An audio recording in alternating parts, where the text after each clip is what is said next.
Hi, it's Von Hertzog. I'd like to welcome you back to the Social Club, my analog digital hybrid studio. Today I want to talk about audiophiles versus studio engineers. We both love audio. I think we have more similarities than differences, but sometimes we don't always get along, and I want to talk about why. Let's delve into that a little bit. One of the ways I think I might be able to help bridge the gap between audiophiles and studio engineers is to give away a free pair of speakers. I want to give away a free pair of INCLINED Fidelity VC-7S studio monitors or bookshelf speakers, either or. They're highly resolving enough and detailed and flat enough to be used as studio monitors, but they still have enough life to them to bring out your hi-fi recordings to have them sound really, really good. So make sure you enter. How do you enter? Like, subscribe, and comment. Simple. Like this video, subscribe to my channel, comment on this video. That's your entry. 11:59 p.m. on July 31st, Eastern Standard Time. That's the cutoff. I will compile all of the entrants, and on August 1st, we're going to do a live video where I pick the winner live, and you get to see who wins a free pair of INCLINED Fidelity VC-7S speakers. Come on, you gotta love a video that you can watch, find something informative, and potentially win a free pair of speakers. It's kind of the best. They have a list price of $1,000 a pair. They sound phenomenal, and I want you to win. So make sure you like, subscribe, and comment. The INCLINED Fidelity VC-7S are great speakers. 7-inch aluminum woofer. It also has an aluminum passive radiator around the back. 1-inch Seos aluminum magnesium tweeter. They sound fantastic. And one of you will get to find out how they sound in your home or studio. They're an 8-ohm speaker, they're really easy to drive, and they have a really great frequency response. And so I'm hoping we can form a bigger community. Instead of an audiophile community and a studio engineer community, let's join groups. We each have our own perspectives, and as long as we're willing to understand the person we're talking to's perspective, I think we'll get along great.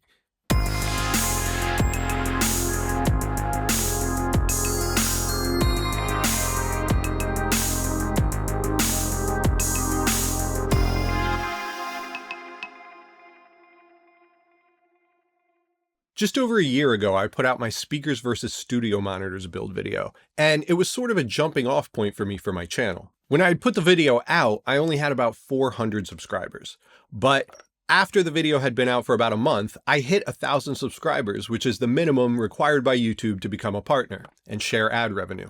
But that video started taking off for me, the numbers started lining up, and by March, I was monetized. However, as soon as I got approved for monetization, they stopped serving the video at the same rate. Prior to monetization, I was getting about 5,000 views a day. After monetization, it dropped down to about 500 a day. And now I still get about 100 views a day. They just deprioritized my video at that point. I'm not calling shenanigans. But it did suck that when I could finally share in the wealth from the video doing well, they turned the faucet off. So it goes.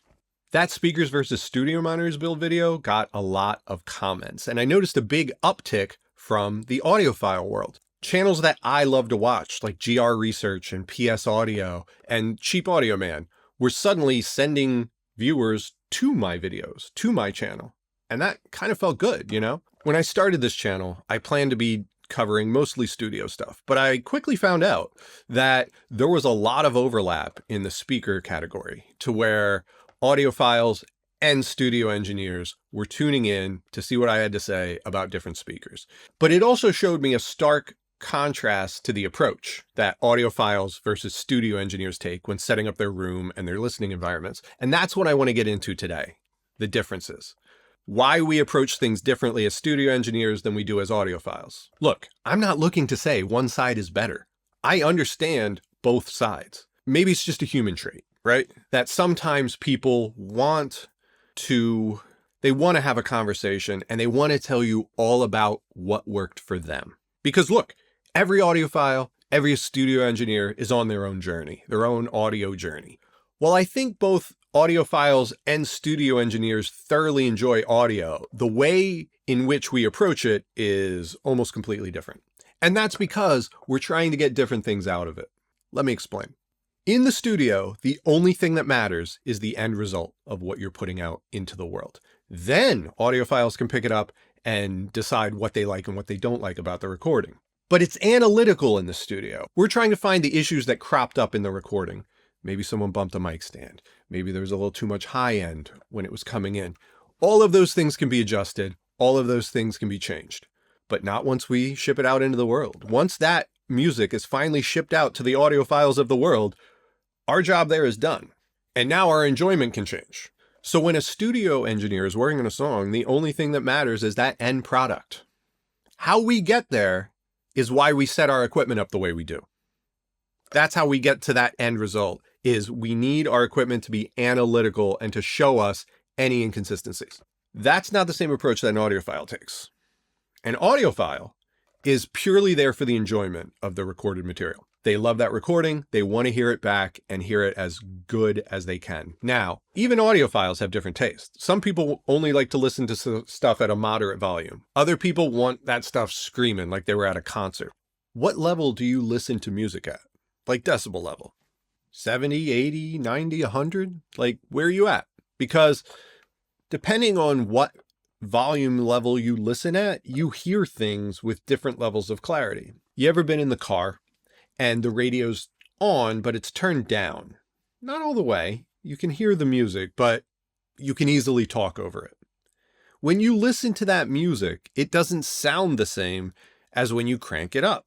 Certain frequencies disappear easier at low levels. Have you ever heard of the Fletcher-Munson curves? Here's what it is. Essentially, two scientists, Fletcher and Munson, conducted a bunch of scientific experiments and realized that we do not hear frequencies evenly at different decibel levels. And we don't hear things evenly across the frequency spectrum. I'll throw the curves up here. And what this is showing you is that as you raise the volume level, the frequency response changes. And so the best place to listen to music is at about 85 decibels. Once you start getting into 90, you can start hurting your hearing long term. As a studio engineer, I have to protect my ears. So I can't be listening back to things at the wrong level or too loud. 85 dB is about the right level. How do I know this? I have a decibel meter. And this decibel meter helps me dial in exactly how loud the playback is. I need to have it at the right level because Fletcher-Munson curves, right? If I'm not listening at a proper level, things are going to sound out of whack to me. Things are going to sound too soft or too loud, and I need to make those adjustments. So I need to be able to hear properly in the first place. Now, if you're an audiophile that likes to recreate the feeling of being at a concert and you like cranking your stuff all the way up, go for it. Your ears will not thank you long term, but have your fun. I can't do that because moneymakers. I can't risk hurting my hearing. So I'm the guy at the concert with the earplugs in. I don't go to a lot of concerts because I don't like wearing earplugs. You know, maybe this is just another thing about it. I don't like going to concerts because for me, it will never sound as good in the concert as it does when I sit here on my system and turn everything up.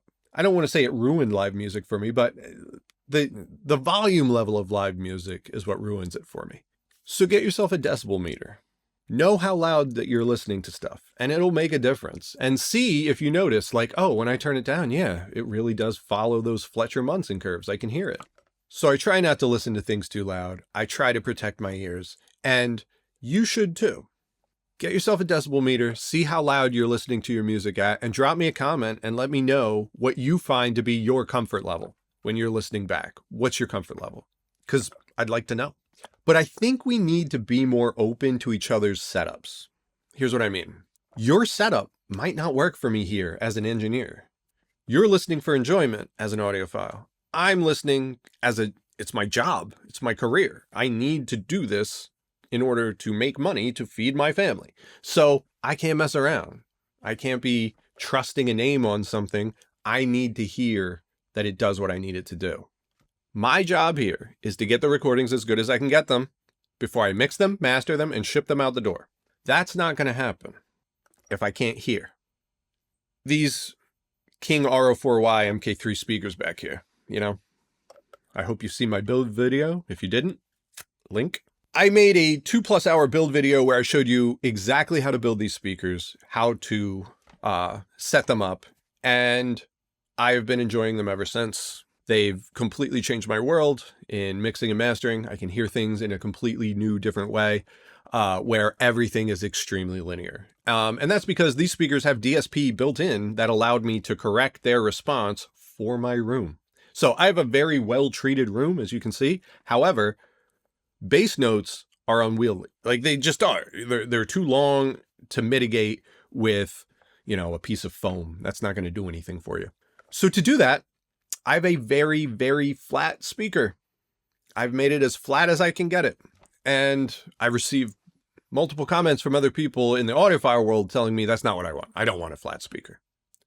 It's like, no, you don't want a flat speaker because you're just listening back to audio. My job is to get that audio to sound right. And I need a very flat speaker. If I'm listening back on that speaker and everything is extremely linear, like let's say within 1 dB, right? From 20 to 20, which these things pretty much can do. Let's say it's playing back, right? And let's say in the recording, there's a little bump at 400 Hertz and another one at 5,000 Hertz, right? That 400 is going to make it sound a little muddy.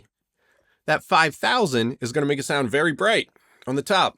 I can hear that jumping out at me because my speakers are so flat. My level is so flat that anytime a little bump occurs, it's like putting a microscope on that area because it's showing me what isn't like the rest. And that allows me to make quick judgments, adjust, and get everything back to sounding good and cohesive as a unit, which is what you want out of your music. So to do that, I have a very flat speaker response. And I've had people telling me, no, you want anechoic flat. You don't want in the room flat. Wrong. I know what I need for my room, and I need in the room flat so that I can hear what is different. You don't want flat.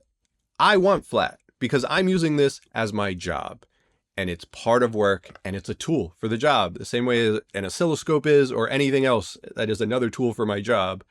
They help. I wouldn't be using them if they didn't. So I need my speaker to be as flat as I can possibly get it in the room because I need those differences to jump out at me. That way, when it gets to you, that 5K isn't shredding your ears on your audiophile speakers. That 400 Hertz isn't muddying it up on the bottom and making your bass sound like it lacks definition. That's not what I'm trying for here. I'm trying to get you the best recording. The King R04Y MKIII kit.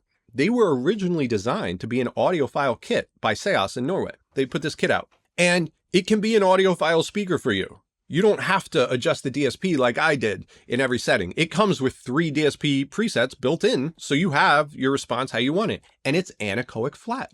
To get it in room flat, I just had to make some minor adjustments to the DSP. But by doing so, it lets me work so much quicker. It lets me hear what's poking out, what's underwhelming, and it allows me to make those adjustments to get them to where they need them. So who has the right approach? The studio engineer or the audiophile? Both. Each approach is unique to the user. So what might work for you, your approach, might not work for me here in my space in my room, but that doesn't mean it's wrong. And it doesn't mean you have to leave me a very long comment telling me how I should change things.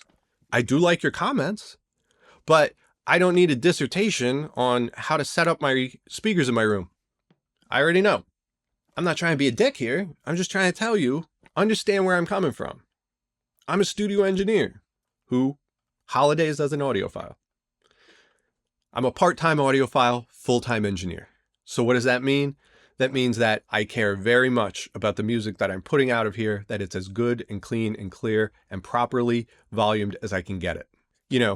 If I want to listen to music and be blown away, I can listen to these and be blown away.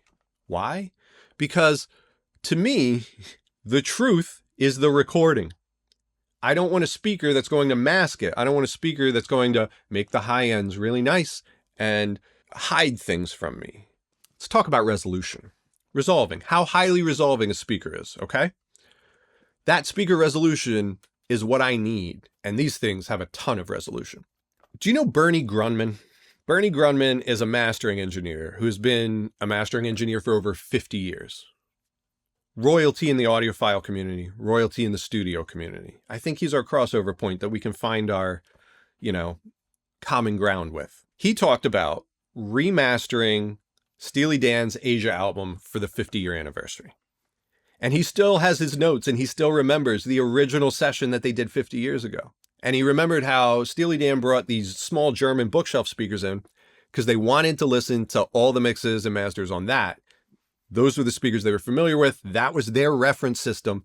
That's what they wanted to listen to. They liked these speakers from I think they were from Germany, and they wanted to listen to their mixes on the speakers from Germany. And I thought, well, that's fine. The speakers that I used were not really colored in any way, because there are a lot of speaker systems that kind of help the recording sound better than it really is. I've always wanted something that was really neutral, and the speakers I had were quite neutral, almost too neutral in a way, but I knew those speakers. I hooked up their speakers and I put it on, and when I listened to it, and they were small bookshelf speakers, and I thought, well, everything's nice and tight and detailed here. I don't even really know if I know what to do with this, because I'm not used to hearing things that already sound kind of like bright and open and punchy and all that without doing anything to it. Maybe the mix is that good. Then I said, well, look, let me hear what it sounds like on my speakers. And so I put it up on mine, and sure enough, it was kind of muddy. It was like not detailed in the bottom end the way I thought it should be. Maybe in a small speaker you wouldn't notice anyway. But in a bigger speaker, you'd start to get into this thing where we kind of like covering up the detail of the bottom. Yeah, you're talking about the Aja album? Yeah, I'm talking about Aja. Yeah, this is the Aja album. Had you worked with Steely Dan before? No. This was the first album that I ever did with them. Were the artists involved in your Yes, cutting? they were there. They were there. They were listening to it. And I told them, I says, I think we ought to try this, try that. And they didn't know for sure. So I put it up on mine. And the interesting thing about this is when I made it sound better and more open and more detailed on mine, and you put it back down on theirs, it still sounded basically the way it always did on theirs, which is kind of an interesting aspect of audio. That's actually kind of how we arrived at the sound of this album when it first came out. But how can this be? He made so many different changes. Those speakers didn't resolve as highly. His studio monitors had much higher resolution, and therefore that detail and texture that did exist in that recording could be heard and fleshed out. If you start on those hi-fi bookshelf speakers that are going to make everything sound sweet, you don't know what you actually have. There's all kinds of things that could be in there causing trouble that you have to clean up, that on a speaker without enough resolution, you're not going to notice is there. But when you get it to a really high quality system with a lot of resolution, you notice. So you got to do what you got to do, right? My point is this. Bernie needed his speakers to be able to make that album sound as good as it could sound. And it didn't detract from how it would sound on those smaller speakers. They sounded just as good as they always did. However, when you took it to his system, you heard the extra resolution. And that's what these do for me. There's so much resolution in these speakers. There's so much detail in these things. One of the things that people tried to give me flack about in the speakers versus studio monitors build video was I talked about studio monitors that I was building. I got a lot of people saying like, oh, this guy's just trying to sell something. He's trying to do this. Look, if you don't want to buy the speaker, don't buy the speaker. I'm not trying to sell you something. I'm trying to explain to you how I know what I'm talking about. And I know what I'm talking about because I've put the time and work into this, into designing the speakers, into building the speakers, into testing the speakers, designing the crossover networks, all that kind of stuff. I've been in that and I'm doing it. And that's why. So like I said, I've been building speakers out and I've had customers from the studio world. Sean Hettinger, who's a composer, Neon Moon Studios in Albuquerque. He's scored a bunch of movies. He bought a pair of the VH-180s last year. He's won some awards this year for his scores. And he sent me a message, said, hey, couldn't have done it without your speakers. That made me feel amazing. That made me feel good. So all I'm saying is, just because you love your system and it works perfectly for you, don't expect that same system to work for someone else. And if you're an audiophile and you sit down and all you want to do is enjoy music, then do that. Sit down and enjoy it. But understand that the way the sausage gets made, the way that you get those final files that you get to listen to, can't use the same system you used to listen back on. And there's no substitute. There isn't. So I hope you understand what I'm trying to tell you here. Studio engineers and audiophiles, we both come from a love of the music. We both come from a place of wanting that experience, that out of body experience of listening to music and an amazing playback system. We all want that. But while we're in the studio producing those records for you, we might not be able to use your system. And the information that you've gleaned over those years might not help us in the studio. But that doesn't mean that it's not useful information. It's useful to you on your journey because you've figured all this stuff out along the way. But I hope we can all get together and talk about this stuff. I don't want to pick a fight here. I don't want engineers and audiophiles to start screaming at each other. That's not the goal. The goal is to find that common ground. Look, I'm not a negative guy. I don't want to sit here and bash other channels and other people talking about audio. That's not my game. You know, one of the things I absolutely loved was when that speakers versus studio monitors video started getting served. And I saw the channels that were referring viewers to my video. They were some of my favorite channels. GR Research, Danny at GR Research, Paul at PS Audio, you know, Cheap Audio Man, all these different audiophile YouTube channels I watch. And, you know, I think the people I identify with the most is probably Danny and Paul. Like Danny from GR Research, I totally understand what he's doing over there. I get it. And he's doing a great job. I'd do the same thing if I were him. He brings a speaker in that someone's unhappy with, he puts it up, he measures it, and then he starts adjusting for higher quality parts, a better frequency response, and then he ships the speaker back. And I don't understand why he gets as much hate as he gets sometimes. He knows what he's talking about. The proof is in the pudding, so I don't know why people get aggravated. Maybe it's just part of being online, right? Everyone's a little agitated, just looking for someone to scream on. Don't scream on us. We ain't trying to hear it. And I think a little more empathy and understanding could go a long way in our public discourse here. You know, when I started this channel, my intention was to do more studio-based content, like reviewing compressors, and previous videos I did, like sampling frequency and bit depth. I cover all those things, right? Again, those types of things can have overlap to the audiophile community, but I'm approaching it from a studio standpoint of what should you run your sessions at, etc. You know, I did the speakers versus studio monitors video, and the next thing I know, I'm in Audiophile YouTube. And honestly, I like it here. It's fun. As someone who's built speakers out and spent time designing speakers for my own professional use, I know what I'm looking for. And are there audiophile speakers out there that could give me what I want? Yeah, there are. Nothing has matched what I've been able to build here in this 3-way full range speaker from Seos. Like, this kit is the best. Point source, built-in sub, DSP correcting the frequency response, time delays for each of the drivers so they're all time aligned for phase. Doesn't get much better, guys.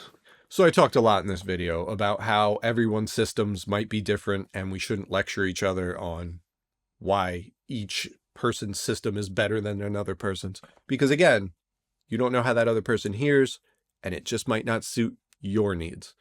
But if each person's needs are met, then there's nothing to argue about. Everyone should be happy. And I do want to say thank you. I'm very grateful for all of you that tune in and watch my videos. These take a bunch of time to produce. I hope that you get something out of them. Thank you for stopping by and watching. Now, I know, according to my YouTube stats, 99% of you are not subscribed. So I only have 2,000 subscribers right now, which I'm proud of every last one of them. But if you want to help me get those numbers up, throw me a like and subscribe. If you found any of this helpful, like and subscribe. If not, no hard feelings. I get it. I don't want my feed filled up with some guy I don't want to listen to, so I get it. Before I go, I want to give a shout out to Valingo, Aaron Valingo. He has a blog, valingo.com. Go check it out. Valingo offers really good, well-written content on the synth scene and different artists and musicians, so go give it a check. Valingo.com. So let's remember, audiophiles, engineers, we're not all that different. We're more alike than we're different. So let's not yell at each other. Let's find the common ground, and let's build on that. Don't forget to enter for your chance to win a pair of INCLINED Fidelity VC-7S speakers. They have a list price of $1,000 a pair. They sound phenomenal, and I want you to win. So make sure you like, subscribe, and comment. And August 1st, we're giving them away. So make sure you tune in then to see if you win. So I hope you got something out of this video. If you did, please give me a like. So let's be considerate to each other. And until next time, this has been Von Hertzog from the Social Club.